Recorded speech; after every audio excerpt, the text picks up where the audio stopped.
Hello, traders. FX Pip Collector here. Today is Sunday, April 13th, and this is my pre-market analysis for the US dollar yen. If you haven't done so yet, definitely do join my free Discord channel, which is linked down here in the corner at the end of the video, and take a look at my website, fxpipcollector.com. So anyways, the US dollar yen, as everybody probably knows, is in a huge downtrend on the much higher time frames.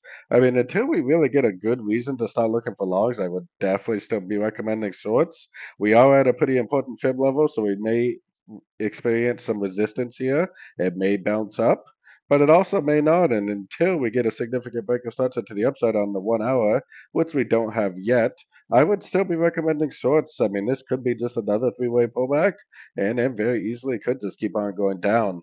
If it does decide to go up and break this structure right here, then you could turn into a bull. Just keep in mind that it still could end up just being a crescent to the whole move down instead of being just a crescent to the last wave down, which like it could be right now.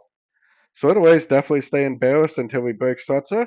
So don't forget to like and subscribe to my videos. And as always, thank you for watching and happy trading.